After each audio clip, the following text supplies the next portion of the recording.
जय श्री राधे दोस्तों, केपी की वाणी चैनल में आपका स्वागत है। माता रानी का आशीर्वाद पाने हेतु कमेंट में जय माता दी अवश्य लिखें। वहीं अगर आप महाकाल के भक्त हैं तो कमेंट में हर हर महादेव अवश्य लिखें। यकीन जानिए माता रानी संग महादेव की कृपा आप पर और आपके पूरे परिवार पर अवश्य बरसेंगी और आप सब परिवार स्वस्थ एवं सुखी रहेंगे। साथ ही आपकी सभी मनोकामनाएं माता रानी कृपा से अवश्य ही पूर्ण हो जाएंगी। दोस्तों, आज की वीडियो में आपको अप्रैल के महीने में जिन 8 भाग्यशाली राशि के जातक के विवाह सगाई के योग बन रहे हैं उसकी जानकारी दूंगा और यह जानकारी आपको ग्रह स्थिति के आधार पर दूंगा।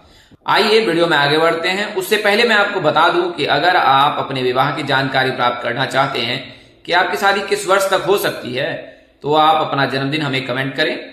ऐसे जातक जिनकी आयु 25 वर्ष से अधिक है उन्हें मैं सलाह दूंगा कि आप अपनी कुंडली का विश्लेषण अपने नजदीक के किसी प्रकार पंडित अथवा ज्योतिष से अवश्य करा लें। इससे आपको यह जानकारी प्राप्त हो जाएगी कि आपकी कुंडली में किस प्रकार की स्थिति है और क्यों विवाह में बाधा आ रही है। आप चाहे तो केपी की वाणी से भी संपर्क कर सकते हैं और अपनी कुंडली का विश्लेषण करा सकते हैं। आप लिखित या मौखिक किसी भी माध्यम का चयन कर अपनी जानकारी प्राप्त कर सकते हैं।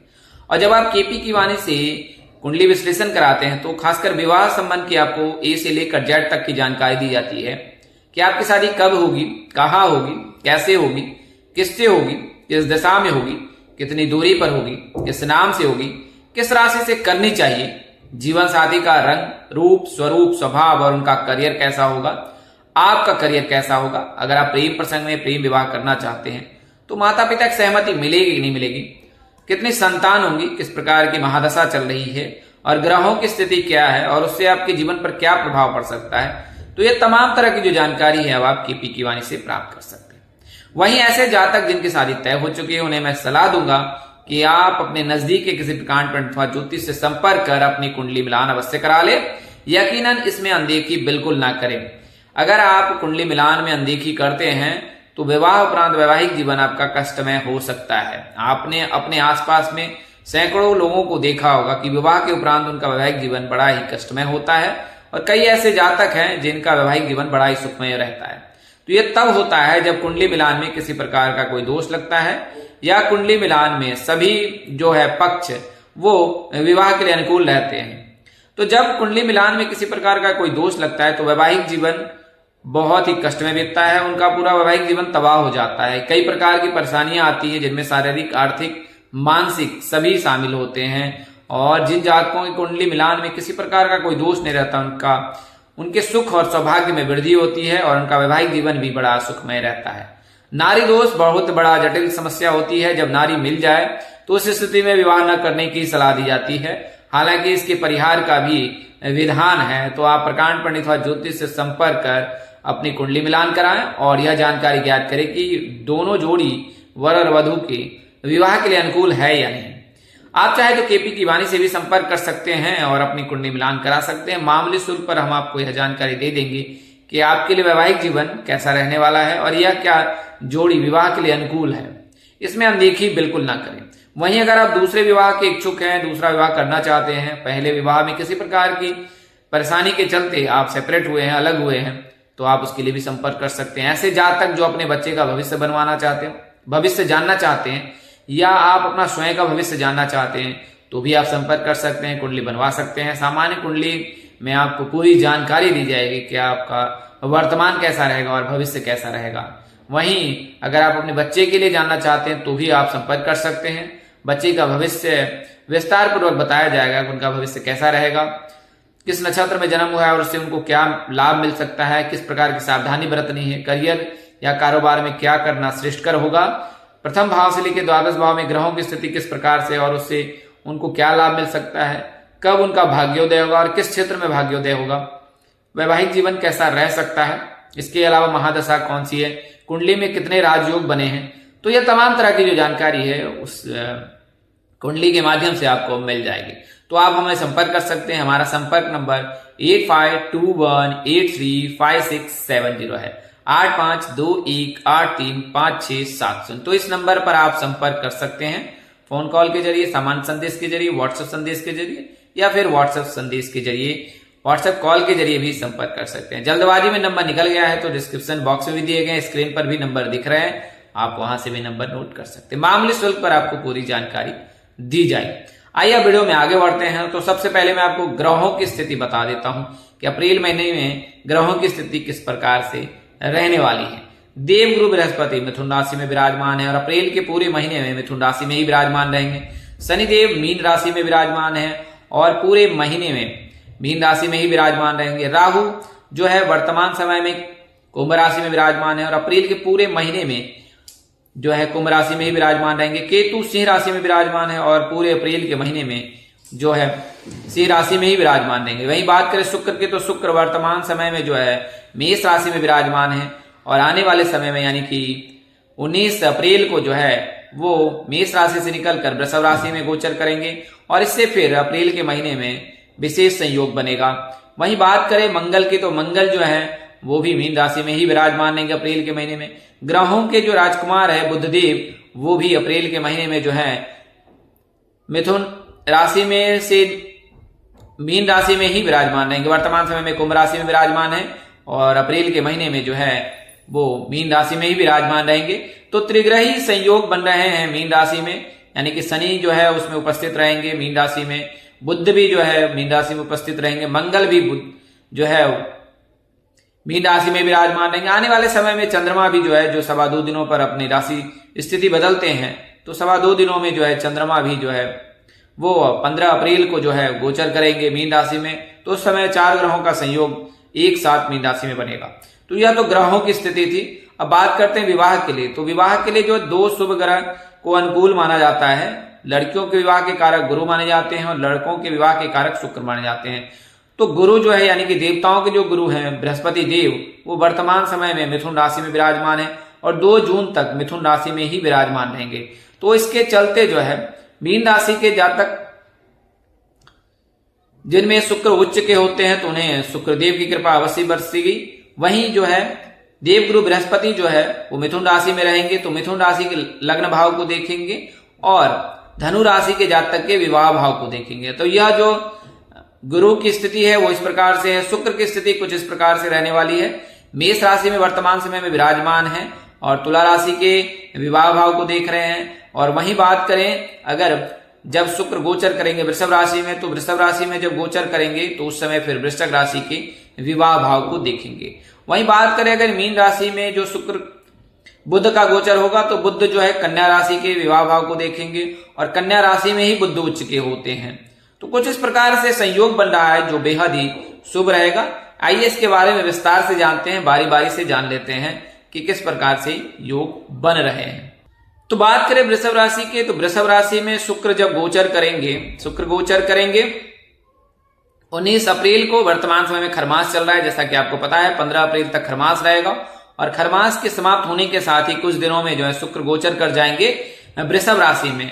तो 4 दिनों तक जो है वो शुक्र जो रहेंगे खरमास के पश्चात मेष राशि में और उसके पश्चात वृषभ राशि में गोचर कर जाएंगे। तो जब शुक्र वृषभ राशि में गोचर करेंगे, इस राशि में जो है चंद्रमा उच्च के होते हैं और इस राशि के स्वामी भी जो है शुक्रदेव हैं। तो जब शुक्र गोचर करेंगे वृषभ राशि में तो उस समय यानी कि 19 अप्रैल से लेकर 30 अप्रैल तक जो है वृषभ राशि के जातकों के लिए शुभ समय रहेगा, खासकर विवाह संबंध को लेकर।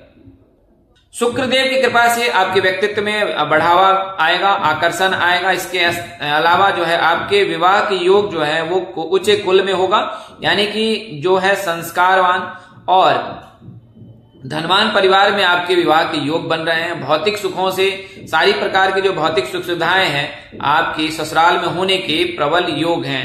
वृषभ राशि के जातकों का वहां पर सभी प्रकार की भौतिक सुख सुविधाएं होंगी और वहां से फिर आपके जीवन में एक नया आयाम आएगा जहां से आप अपने नए जीवन की शुरुआत करेंगे। तो वृषभ राशि के जो भी जातक है जिनका नाम अक्षर बी यू वी से होता है उनके लिए अप्रैल का महीना खास रहने वाला है। इस महीने में जो है आप पर नए सूत्र बन सकते हैं। शुक्रदेव की कृपा आप पर बरसेगी, चंद्रदेव की आप पर कृपा बरसेगी और उन दोनों ग्रहों की कृपा से आपको यह शुभ लाभ अप्रैल के महीने में प्राप्त हो सकता है। अब अगली राशि की बात करें तो जैसा कि आपको मैंने वीडियो में बताया, दूसरी राशि मिथुन राशि रहेगी। मिथुन राशि में जो लग्न भाव में ही गुरु बैठा है और गुरु जो है लड़कियों के विवाह के कारक माने जाते हैं। तो जब मिथुन राशि में गुरु का गोचर है तो ये 2 जून तक जो है मिथुन राशि में ही विराजमान रहेंगे। तो इससे जो है आपको लाभ प्राप्त हो सकता है। मिथुन राशि के जो भी जातक हैं उनके लिए जो है ऊंचे कुल से जो है विवाह रिश्ता आ सकता है, या ऊंचे घर में उनके विवाह के योग बन रहे हैं। जीवन साथी भी योग्य होगा और सर्वगुण संपन्न हो सकता है, क्योंकि गुरु की जब कृपा बरसती है तो जातक को मनचाहा जीवन साथी मिलता है, मनचाहा ससुराल मिलता है और वहां पर सभी प्रकार की सुख सुविधाएं होती है। साथ ही जीवन साथी जो है बहुत ही गुणी होता है और चतुर्वान भी होता है। तो मिथुन राशि के जो जातक हैं उनके लिए भी शुभ योग है। अगर आप मिथुन राशि के जातक हैं या जातिका है तो आपके लिए समय अनुकूल रहेगा अप्रैल का महीना, जब आप खरमास के पश्चात आपके घर शहनाई बजने के प्रबल योग बन रहे हैं। अगली राशि जो मैं बात करने वाला हूं वह राशि सिंह राशि है। हालांकि सिंह राशि के ऐसे जातक जिनकी कुंडली में किसी प्रकार का कोई दोष लगा है उनके विवाह में बाधा आ सकती है, और इसके साथ ही केतु भी जो है आपकी राशि के लग्न भाव में बैठा है, तो वहां पर भी आपको परेशानी का सामना करना पड़ सकता है।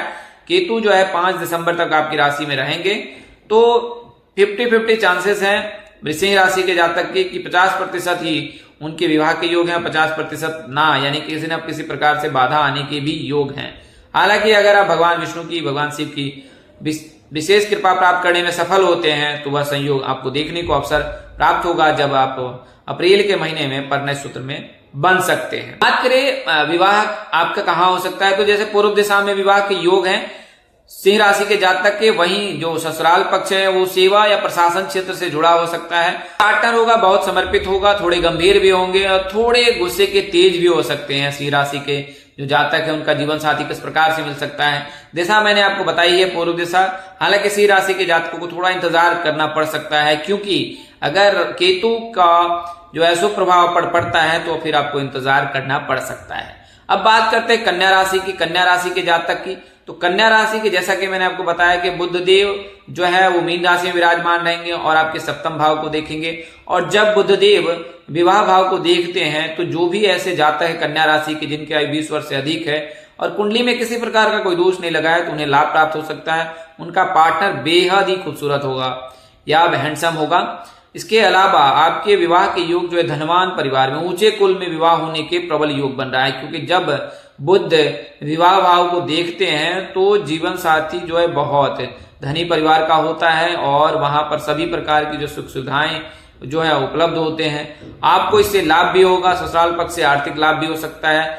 आप उस लाभ से जो है किसी प्रकार का व्यवसाय भी कर सकते हैं, और अगर आप ज्वेलरी से संबंधित जुड़े हुए व्यवसाय करते हैं तो आपको ज्यादा लाभ प्राप्त हो सकता है, क्योंकि कन्या राशि में जो है बुध उच्च के होते हैं। तो कन्या राशि के जातकों को अप्रैल के महीने में बुध देव की विशेष कृपा प्राप्त होगी और उनकी कृपा से ही आपके परिणय सूत्र में या अप्रैल के महीने में आपके घर शहनाई बजने के प्रबल योग है।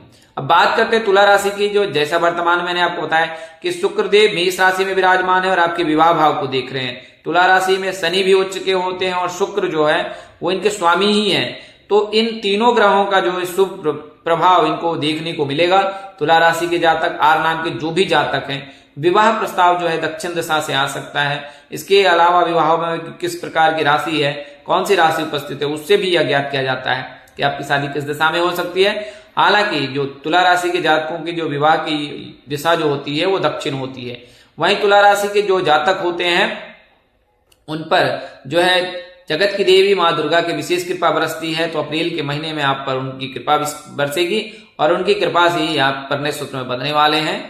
दुर्गा की कृपा से आपका जो विवाह है ऊंचे कुल में होगा, संस्कारवान होंगे और जीवन संगनी या जीवन साथी जो सर्वगुण संपन्न होगा, उनमें सभी प्रकार की कलाओं से निपुण होगा। सेवा करने में जो आगे रहेंगे, क्योंकि शनिदेव की कृपा रहेगी तो वो सेवा करने में भी रहेंगे। परिवार के मान सम्मान पद प्रतिष्ठा को बढ़ाकर आगे बढ़ने वाले होंगे और आपसे जो संतान की प्राप्ति होगी वह भी कुल का नाम रोशन करने वाला होगा। शनिदेव की कृपा आप पर हमेशा बरसती रहती है, तो आप अपने कर्म क्षेत्र में भी उद्धत रहेंगे और अप्रैल के महीने में आप आमचूल सफलता प्राप्त करने में सफल रहेंगे। अगली जो राशि है वो धनु राशि है, जो कि मिथुन राशि में जो है गुरु विराजमान है और आपके विवाह भाव को देख रहे हैं, और धनु राशि के जो राशि स्वामी है वो भी देवगुरु बृहस्पति है। तो यह शुभ संयोग जो है अप्रैल के महीने में, मई के महीने में धनु राशि के जातकों को प्राप्त हो रहा है। 2 जून तक जो है धनु राशि के जातकों के लिए शुभ समय है। जैसा मैंने अन्य वीडियो में बताया है कि धनु राशि के जातकों के लिए समय उत्तम है। तो आपके विवाह के योग बन रहे, उत्तर और पूर्व दिशा में विवाह के योग बन रहे। मेष राशि के जातक के साथ आप परिणय सूत्र बन सकते हैं, कन्या राशि के जातक के साथ परिणय सूत्र बन सकते हैं, मीन राशि के जातक के साथ पढ़ने में सूत्र में बंधना आपके लिए श्रेष्ठकर होगा। वहीं अगली राशि जो है वृश्चिक राशि है। जिस प्रकार तुला राशि के जातकों का है उसी प्रकार का संयोग वृश्चिक राशि के जातकों का बनेगा। जब शुक्रदेव वृषभ राशि में गोचर करेंगे और आपके विवाह भाव को देखेंगे तो 19 अप्रैल से लेकर 30 अप्रैल के मध्य जो है वृश्चिक राशि के जातक के लिए भी शुभ समाचार है। एन और वाई नाम के जो भी जातक है उनके लिए भी शुभ समाचार है। आपकी परिणय सूत्र में बनने के प्रबल योग है। दक्षिण दशा आपके लिए भी अनुकूल है। वहीं बात नाम अक्षर की करें तो आर नाम के जातक, ए नाम के जातक, एस नाम के जातक, जी नाम के जातक के साथ आपके परिणय सूत्र में बनने के प्रबल योग बन रहे हैं। वहीं शुक्रदेव जो मीन राशि में उच्च के होते हैं, मीन राशि के जातकों को भी लाभ प्राप्त होगा। त्रिग्रही ग्रहों का जो संयोग है, इसके अलावा चंद्रदेव की विशेष कृपा बरसेगी। और वहीं फिर जब कन्या राशि में चंद्रदेव आएंगे तो फिर आपके विवाह भाव को देखेंगे। तो कुल मिलाकर अगर देखा जाए तो मीन राशि के जातकों के लिए भी अप्रैल का महीना खासकर विवाह के लिए उत्तम रहने वाला है। हालांकि आप 7.5 से भी पीड़ित हैं तो कुछ कठिनाइयों का सामना करना पड़ सकता है, लेकिन अगर आप शांत होकर आप सभी चीजों को डीप एनालाइज करके अगर आप फैसले लेते हैं तो यकीनन आपको इसमें लाभ प्राप्त होगा। उत्तर पूर्व दिशा आपके लिए भी अनुकूल है। SGBB नाम के जातक के साथ आप परिणय सूत्र में बन सकते हैं और आपका जीवन साथी बहुत ही शांत, सुशील और सौम्य होगा। साथ ही वह सर्वगुणी संपन्न भी हो सकती है। ऊंचे कुल से जो है आपके लिए रिश्ते आ सकते हैं। तो यह तो जानकारी मैंने आपको उन राशियों की दी है जिनके अप्रैल महीने में शहनाई बजने के योग हैं। अगर जानकारी देने में अपने अनुज यानी मुझसे कोई गलती या त्रुटि रह गई हो तो कृपया मुझे क्षमा कर दीजिएगा। मेरी कोशिश आपको सत्य और सही जानकारी देने की रहती है। समय अभाव के चलते आपको यहीं पर छोड़ के जाता हूं। विस्तार से जानकारी के लिए आप कमेंट भी कर सकते हैं या अपनी कुंडली का विश्लेषण भी कर सकते हैं। आज के लिए इतना ही। अगले वीडियो में फिर मिलेंगे। तब तक के लिए इजाजत दे। आप जहां रहे मस्त रहे, स्वस्थ रहे, व्यस्त रहे। माता रानी का असीम कृपा पर बरसती रहे। परम पिता परमेश्वर आपको सद्बुद्धि, सत्मार्ग और आगे बढ़ने की शक्ति दे। नमस्कार, जय श्री राम दोस्तों, जय श्री कृष्णा, जय माता दी, जय वाहेगुरु, हर हर महादेव।